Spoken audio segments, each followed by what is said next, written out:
Hello students, देखें आज आपके लिए मैं डबल इंटीग्रेशन में क्या लेकर के आया हूँ। Evaluation of double integration in polar coordinates. तो पोलर कोऑर्डिनेट्स में जो है वो हम क्या करेंगे, डबल इंटीग्रेशन करेंगे। तो पोलर कोऑर्डिनेट में डबल इंटीग्रेशन करने में कोई दिक्कत की बात नहीं है। दिक्कत उन क्वेश्चंस में होगी जिनमें आपको ग्राफ बनाना पड़ेगा। तो मेरी जो वीडियोस हैं पोलर ग्राफ के लिए, उनको पहले देख करके आइएगा और आपके लिए मैं समझता हूँ कोई भी प्रॉब्लम कहीं से कहीं तक नहीं होगी, क्योंकि मैंने उन वीडियोस में सारे पोलर ग्राफ्स जो हैं वो बना दिए हैं और उनमें मेथड बताया है बनाना। तो देखें अभी जो क्वेश्चंस ले रहे हैं उसमें कोई दिक्कत नहीं होगी। देखते हैं, सबसे पहले ये बताते हैं आपको कि है क्या ये पोलर कोऑर्डिनेट्स। थोड़ा सा बता देते हैं। जैसे किसी पॉइंट के कोऑर्डिनेट आपने पी के एक्स कॉमा वाई लिए, ये कार्टेशियन कोऑर्डिनेट सिस्टम में लिए आपने। तो जब कार्टेशियन कोऑर्डिनेट सिस्टम में लिए आपके पास में, तो इसका मतलब ये हुआ कि यहां से जब हम एक परपेंडिकुलर ड्रा करें एक्स एक्सिस पर, तो ये डिस्टेंस हमारा यहां से यहां तक एक्स हो जाएगा, और वाई एक्सिस पर परपेंडिकुलर ड्रा करें इस पी पॉइंट से, ये पी पॉइंट है, तो ये डिस्टेंस हमारे पास में कितना हो जाएगा, बाई हो जाएगा स्टूडेंट्स। ये अगर मैं इस ओरिजिन को क्या कर दूं, ये ज्वाइन कर दूं पी से, और मैं ओ से पी तक का डिस्टेंस दूसरे कोऑर्डिनेट सिस्टम में, पोलर कोऑर्डिनेट सिस्टम में बता रहा हूं, ये मैंने आर ले लिया, और इस ओरिजिन को उस पीरियड में पोल बोलेंगे। तो पोल से पॉइंट तक का डिस्टेंस आर है, और इसे बोलते हैं इनिशियल लाइन। क्या बोलेंगे, एक्स एक्सिस को, जैसे कार्टेशियन कोऑर्डिनेट सिस्टम में एक्स एक्सिस बोला गया, वाई एक्सिस बोला गया, इसके लिए इसे बोलेंगे इनिशियल लाइन। तो इनिशियल लाइन से एंटी क्लॉकवाइज डायरेक्शन में जो एंगल होगा उसे थीटा बोलेंगे। तो देखो मैं एक रिलेट करके दिखा रहा हूं पोलर कोऑर्डिनेट। तो पोलर कोऑर्डिनेट इस पी पॉइंट के क्या हो गए, लिखे जाते हैं r comma theta. R means हमारा उस पॉइंट का पोल से डिस्टेंस, पोलर कोऑर्डिनेट में पोल बोलेंगे इसके लिए, और थीटा मीन्स ये ओपी इनिशियल लाइन से, ये इनिशियल लाइन है, इनिशियल लाइन से जितना एंगल बना रही है उसे। तो इस तरीके से आर कॉमा थीटा की फॉर्म में लिखा जाएगा पोलर कोऑर्डिनेट्स में। तो यहां पर मैं पोलर में और कार्टेशियन में एक रिलेशन दिखा रहा हूं। देखें स्टूडेंट्स, ये एक्स ये वाई, जब ये डिस्टेंस वाई है तो ये भी तो वाई होगा हमारे पास में, ये वाई। अब देखें साइन थीटा लगाते हैं। साइन थीटा होता है परपेंडिकुलर, परपेंडिकुलर हमारे पास में ये बाई अपॉन हाइपोटेन्यूस, हाइपोटेन्यूस ये आर, तो y equal to r sine theta हो गया। और हमारे पास में कॉस थीटा अप्लाई कर दें, cos theta is equal to base, base is x, x upon r, तो एक्स इज इक्वल टू क्या हो गया, आर कॉस थीटा। तो इस प्रकार से हमारे पास में क्या आ गया, कार्टेशियन कोऑर्डिनेट और पोलर कोऑर्डिनेट में एक रिलेशन आ गया कि x is equal to r cos theta और y equal to r sine theta होता है। तो देखें अब हम डबल इंटीग्रेशन में किस तरीके से यूज करेंगे इसका, थोड़ा सा देखिए, इसके लिए रब कर देते हैं।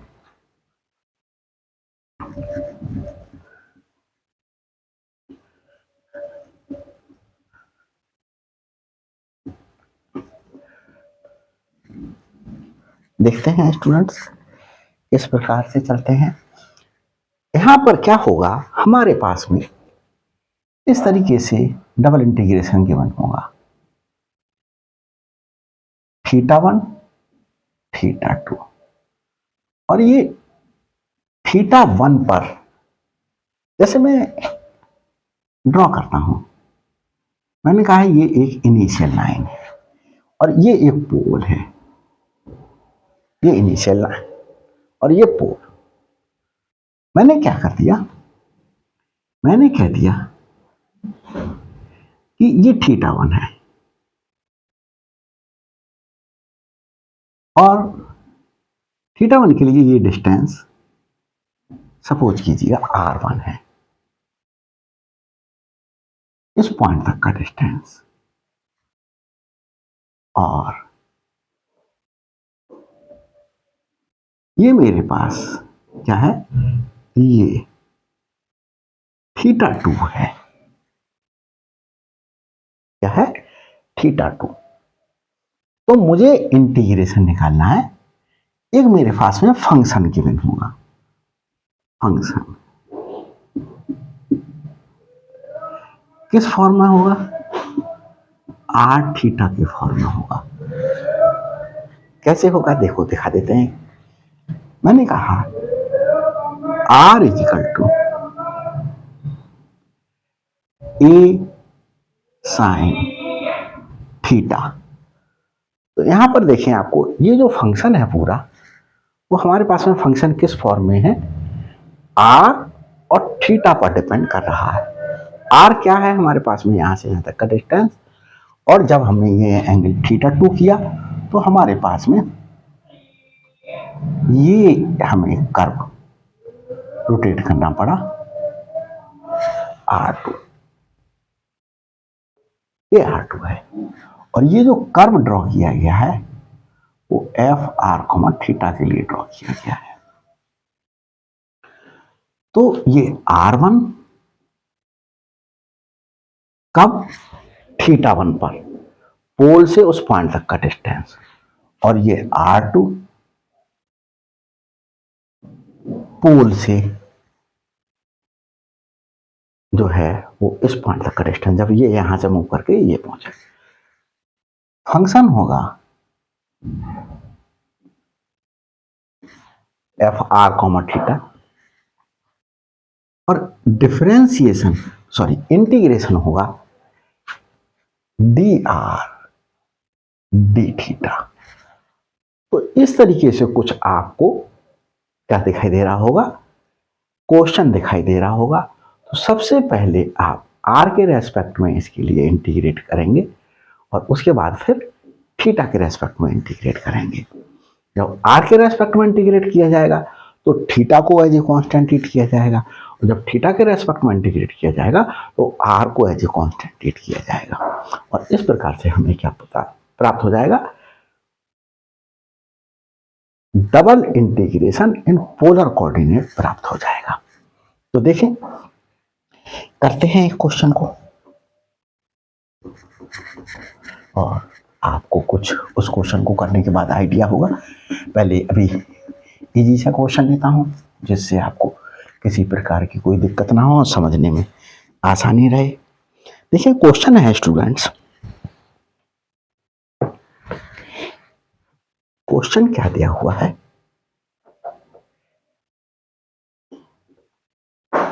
इवैल्यूएट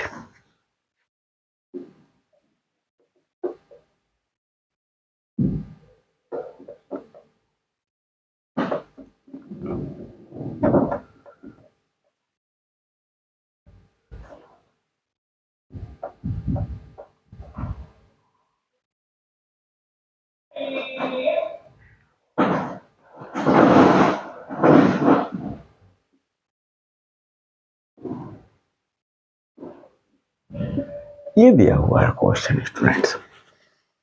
इस क्वेश्चन को आपको क्या करना है, सॉल्व करना है।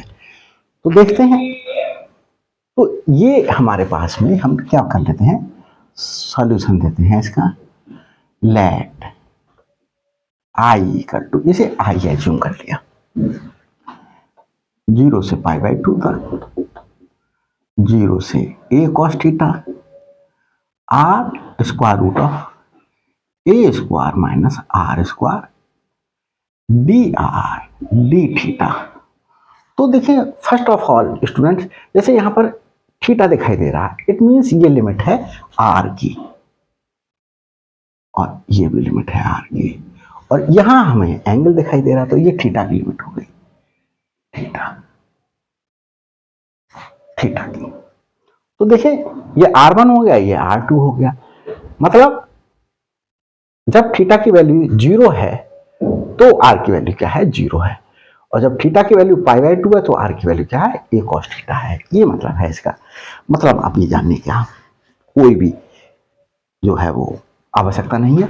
सिर्फ क्या करिएगा, सबसे पहले आर के रेस्पेक्ट में इंटीग्रेट कर दीजिएगा। तो आर के रेस्पेक्ट में इंटीग्रेट करने की कैसे, किस तरीके से करेंगे स्टूडेंट्स, अगर हम देखें इतने पार्ट के लिए, putting a square minus r square equal to t put कर लिया। अब इसके लिए आर के रेस्पेक्ट में इंटीग्रेट कर दें, 2r डिफरेंशिएट कर दें, 2r d r d t, r d r equal to -1/2 d t. ये आया, लिमिट्स भी चेंज हो जाएंगे स्टूडेंट्स, लिमिट्स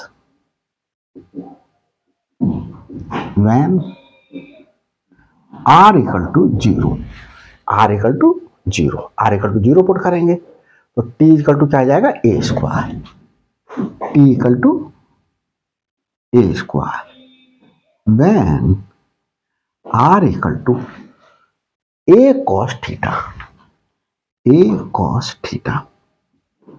तो t क्या हो जाएगा स्टूडेंट, इस r की जगह a cos थीटा लगाएंगे तो ये a square as it is रहेगा, और r की जगह a cos थीटा लगाएंगे तो a square cos square theta हो जाएगा। a स्क्वायर कॉमन ले लें, 1 minus cos square theta a square, और ये स्टूडेंट्स साइन स्क्वायर थीटा।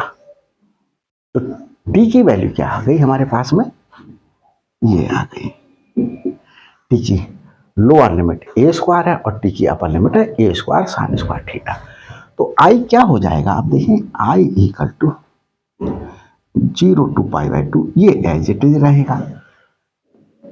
यहाँ ये लिमिट चेंज हो जाएगी और ये लिमिट क्या की बन जाएगी, अब t की बन जाएगी। जब r 0 था तो t क्या आया हमारे पास में, a स्क्वायर, a स्क्वायर, और जब t r कितना था, a cos थीटा, तो t की वैल्यू कितनी आई, a square sine square theta, ये आया।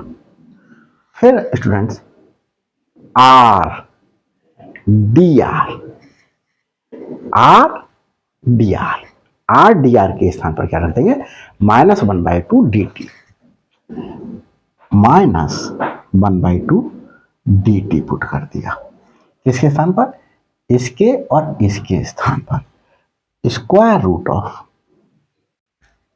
क्या पुट कर दिया, ए स्क्वायर माइनस आर स्क्वायर के स्थान पर टी पुट कर दिया, ये। तो इस प्रकार से ये स्टूडेंट्स, और ये इंटीग्रेशन बचा थीटा के रेस्पेक्ट में, तो ये पार्ट सॉल्व हुआ है इतना। तो देखिए -1/2, अब इंटीग्रेट कर लेते हैं आगे, सॉल्व हो गया क्वेश्चन। आई इक्वल टू -1/2 बाहर ले लेता हूं सबसे, क्योंकि कांस्टेंट है, 0 से π/2, 0 से π/2। अब हमारे पास में देखिए रूट टी का इंटीग्रेशन,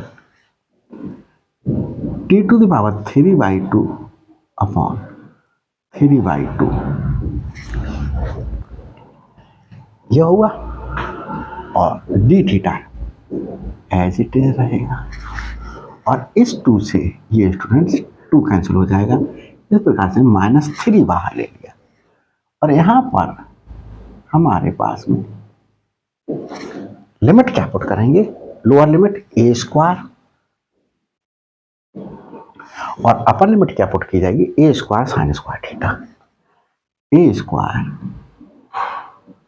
साइन स्क्वायर थीटा, ये पुट की जाएगी। तो पुट कर देते हैं,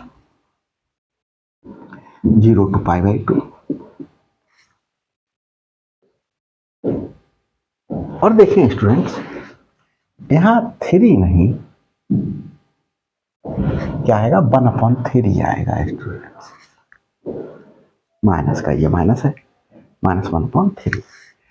अब अपर लिमिट पुट करते हैं। देखिए, a square sine square theta to the power 3/2। चलो रख करके दिखा देते हैं। A square sine square theta to the whole power 3/2, T के स्थान पर रख दिया माइनस।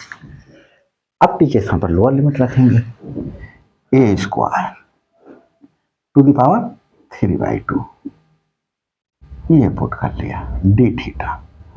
तो यहां पर देखें स्टूडेंट्स, -1/3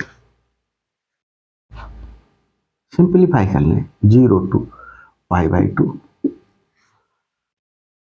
ये क्या हो जाएगा स्टूडेंट्स, ए क्यूब साइन क्यूब थीटा, क्योंकि 2 से 2 कैंसिल, यहां पे 2 से 2 cancel, minus a cube D theta minus 1/3 0 to π/2। और यहां देखें स्टूडेंट्स, ये ए क्यूब क्या कर लिया, कॉमन ले लिया। क्या कर लिया, ए क्यूब कॉमन ले लिया हमने। देखते हैं स्टूडेंट्स, ए क्यूब कॉमन ले लिया, सही है, ए क्यूब कॉमन ले लिया।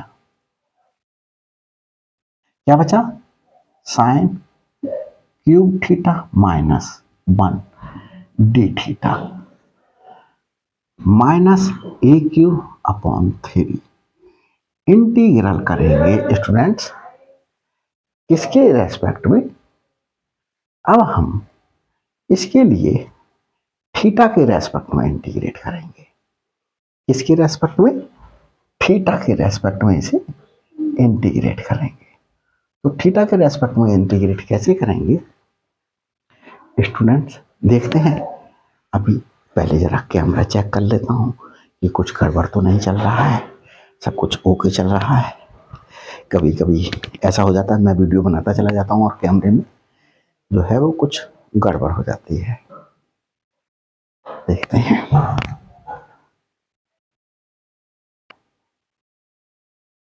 तो देखें स्टूडेंट्स, सब कुछ सही चल रहा है। तो यहां इंटीग्रेशन के लिए स्टूडेंट्स क्या करते हैं,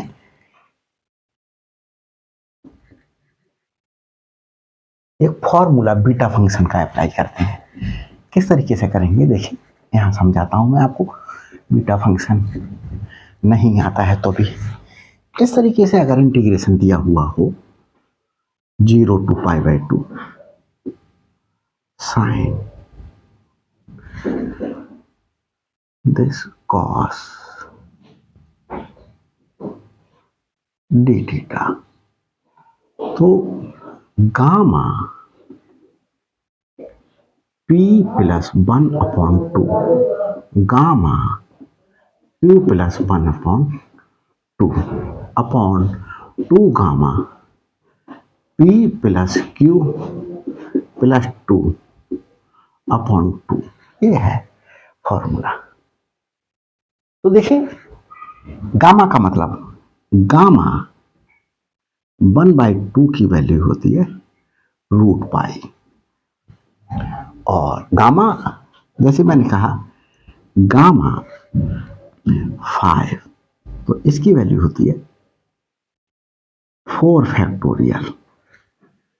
और अगर इसे इस तरीके से देखें, गामा 5 की वैल्यू क्या होती है, तो गामा 5 की वैल्यू 4 गामा 4, आगे चलें, 4 गामा 4 की value into 3 gamma 3, 4 into 3 gamma 3 की वैल्यू 2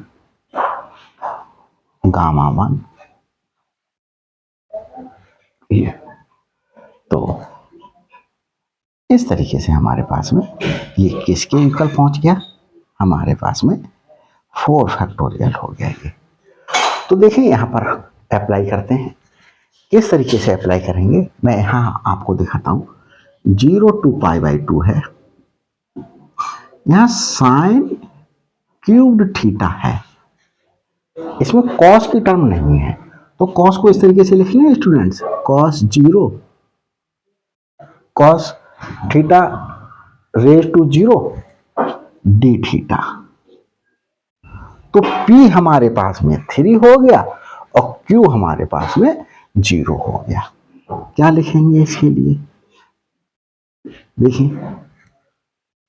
P + 1/2, और P है 3, तो 3 + 1/2 गामा।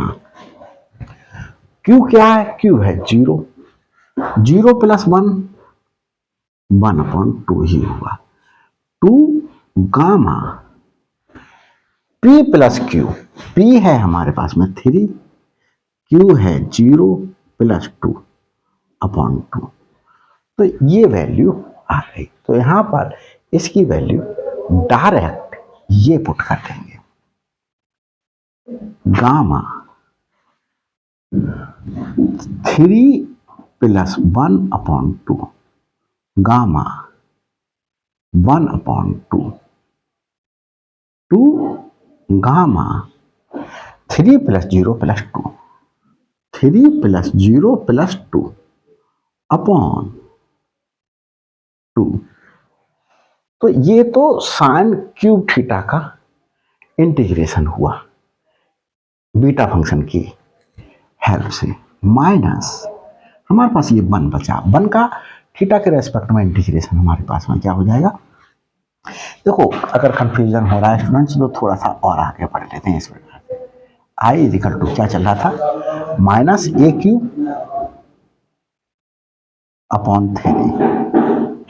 और इसे क्या कर लेते हैं 0 to π/2 sine cube theta d theta minus integration 0 to π/2 d theta 1, इस तरीके से। तो इसका इंटीग्रेशन तो हमने ये लिख दिया, माइनस ये 1 बचा, इसका इंटीग्रेशन क्या हुआ थीटा, और इस पर हमारे पास में क्या लगानी पड़ेगी, चलो ब्रैकेट हम यहां पर करली यूज कर लेते हैं हम, थीटा 0 to π/2, ये इंटीग्रेशन हुआ।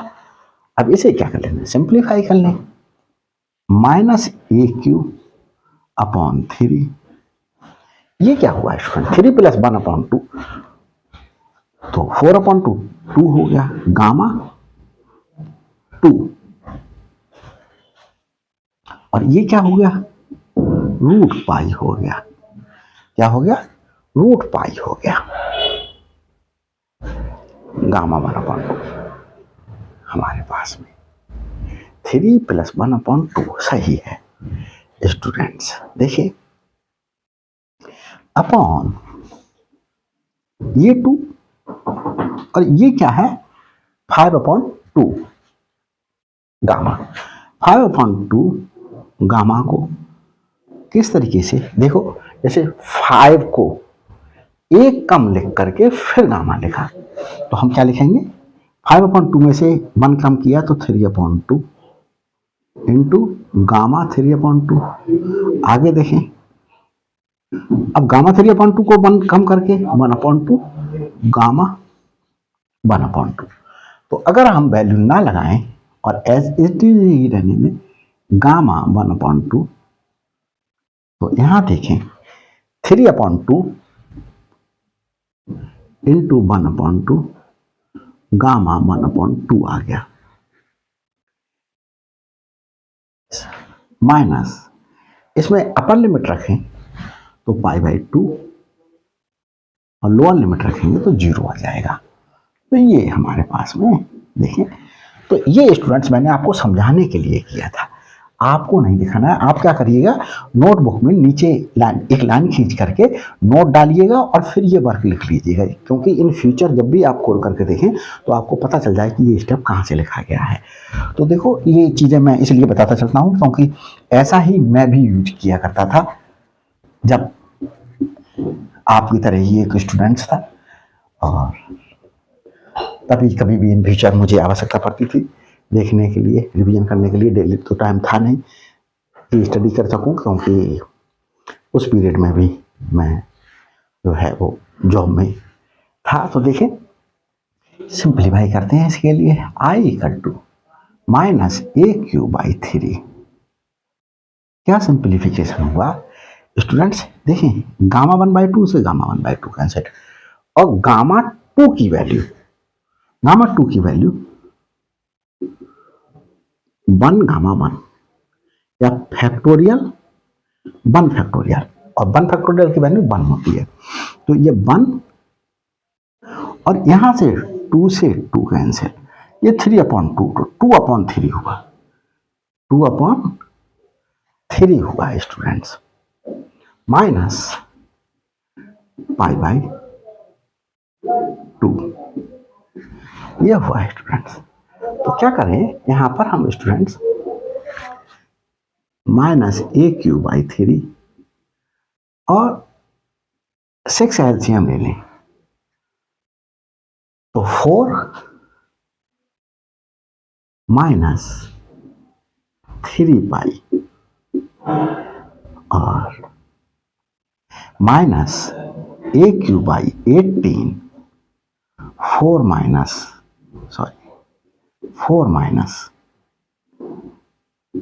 3 ये माइनस का साइन चाहे तो अंदर ले जा सकते हैं। AQ/18 3 - 4।